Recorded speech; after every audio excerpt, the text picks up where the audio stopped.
you know, Leonard got booed like that, called him traitor and everything, because he gave y'all a championship. It wasn't for him, y'all wouldn't have won that chip. He gave his blood, sweat, and tears for y'all. Y'all should have gave him, a standing ovation. Remember, he got y'all a championship. Things didn't work out. So, but still, y'all should have gave him some more love. To me, he wasn't, traitor and all that. That was kind of harsh to me. It didn't bother him. He didn't play one of his best games, but he still scored 21. But San Antonio was ready, and they played good.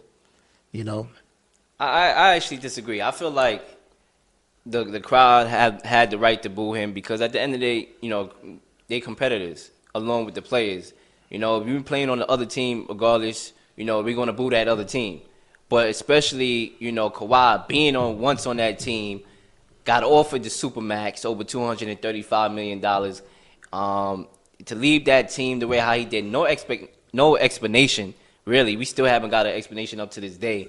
I mean, a lot of things was going on. The brother didn't say a word, and he just left. So I can understand why the crowd will boo. I would have too. You got to read between the lines. He left because he said that the Spurs training staff misdiagnosed his injury, and that's why he was out so long, and that's why he missed the regular season. He said if the training staff would have got the diagnosis right, he could have got the surgery earlier or whatever he had to do, and he would have been back in there. So he felt some type of way, and he had some animosity towards that they, it's like you go into the doctor, what I'm saying, and the dude missed that you got cancer. Then you go to another doctor, and then he said, man, listen, you should have came a couple months ago because we could have did something. He said, but I went to this clown over here, this doctor. He told me I was good. So,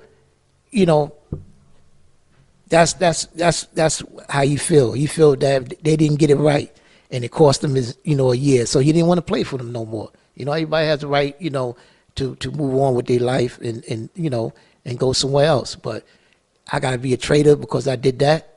That was a little harsh for me. Nah, as a fan, I'm not a fan of the Spurs, but if that happened to my team, I would boo him too. Just the competitive spirit. It's nothing personal. It's not like, I hate you or we need to go find this cat and bring him out his house and burn cores. No. It's basically, competitive. I'm going to boo you because you on the other team and you once played, you played for my team back in the day. So I'm going to boo you, but it's nothing personal.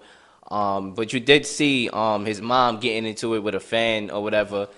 Stuff like that, that kind of crosses the line a little bit because you want his family to be able to come to see him right. and stuff like that and be able to be comfortable in that environment. Right. So that's the only thing I would say. But, I think Kawhi shouldn't blame the media because I do believe Kawhi should have, been more talkative about the situation than he was. Well, I know he's a quiet guy. He's a quiet guy. I know he's a quiet guy, but, you hear this, it's your teammates, you're not in communication with your teammates. That's one thing too. So if you don't communicate to the fans, that's on us. We just don't know. We in the outside looking in. But at least you got to communicate to your teammates because those are the guys that are going to war with you for 82 games in the regular season. So you got to communicate with them. Forget about us. We fans. We don't even know it. But with your teammates, you got to do some, communicating. And they felt betrayed in this situation.